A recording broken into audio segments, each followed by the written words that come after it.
नमस्कार, बुधावली किचनमध्ये तुमचं सर्वांचं स्वागत. आज आपण बनवूया शेंगदाण्याची पोळी. तर सर्वप्रथम आपण शेंगदाणे चांगले भाजून घेऊया खरपूस असे. शेंगदाणे चांगले भाजल्यानंतर थंड झाल्यानंतर आपण हे गूळ आणि ते मिक्स करून बारीक करायचं वाटण त्याचं. सर्वप्रथम शेंगदाणे चांगले भाजून घेऊया. बघू शकता आपले शेंगदाणे चांगले खमंग असे भाजलेले आहेत. मी गॅस बंद करते आणि याला आपण थंड होऊन देऊया. शेंगदाणे आपले थंड झालेले आहेत. 1 वाटी शेंगदाण्यासाठी मी 1 वाटी गूळ घेतलेला आहे. तर सर्वप्रथम थोडे शेंगदाणे आणि त्याच्यामध्ये थोडा गूळ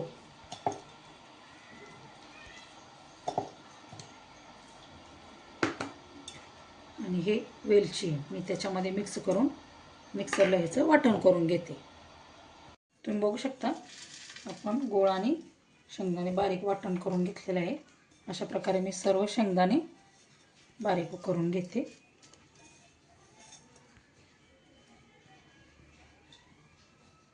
बघू शकता आपलं सर्व वाटण तयार करून झालेलं आहे. तर आपण याच्यासाठी कणिक मळून घेऊया.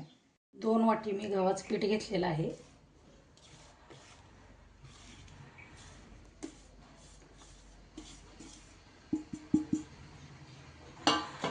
त्याच्यामध्ये चवीनुसार मीठ आणि थोडीशी हळद आपण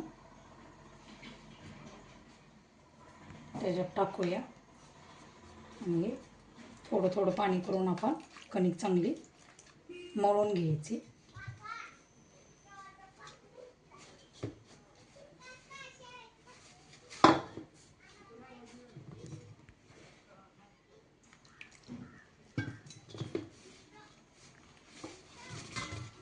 कणिक जास्त घट्ट नाही, पातळ नाही. आपण नेहमी पुरणपोळी बनवतो त्याला जशी कणिक मळतो त्याप्रमाणेच आपण ही चांगली मळून घ्यायची. कणिक आपली मळून झालेली आहे. थोडंसं तेल घेते मी.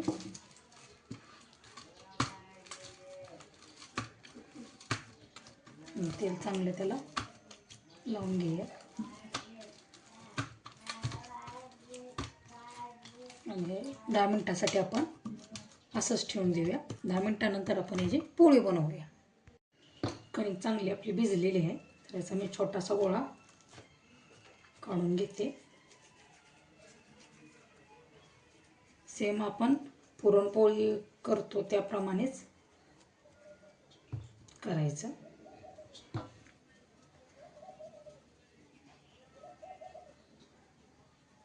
आणि याच्यामध्ये शेंगदाण्याचे जे सारण बनवले ते त्याच्यामध्ये ॲड करायचं.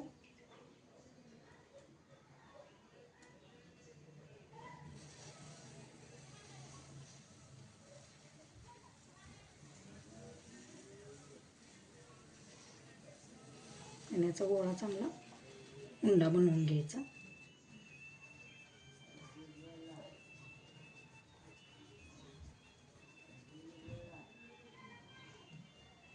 हे आपण लाटून घेऊया. आपण पोळी लाटून घेऊया.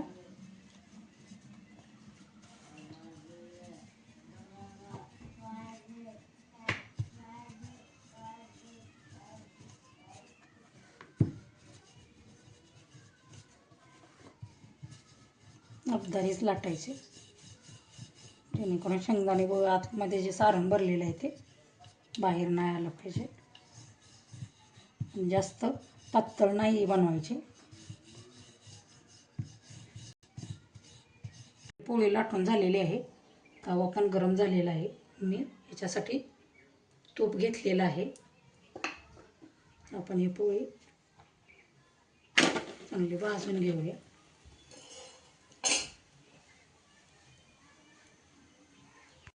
तर आपली खालची बाजू भाजलेली आहे.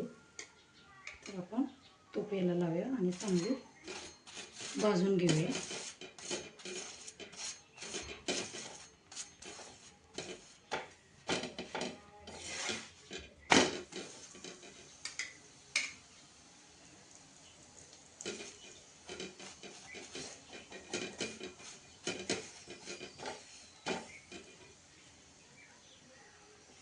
शकता पोळी आपली चांगली शेंगदाण्याची फुगलेली आहे.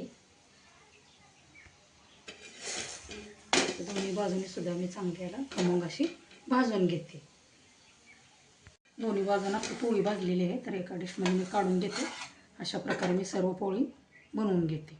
बघू शकता आपली दुसरी पोळी सुद्धा चांगली टम्म अशी फुगलेली आहे, खरपूस अशी भाजून झालेली आहे.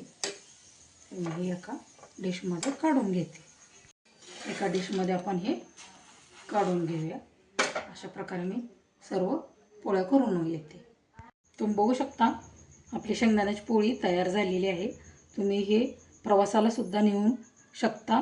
तर व्हिडिओ आवडल्यास लाईक, शेअर आणि सबस्क्राईब करायला अजिबात विसरू नका. व्हिडिओ बघितल्याबद्दल सर्वांना धन्यवाद.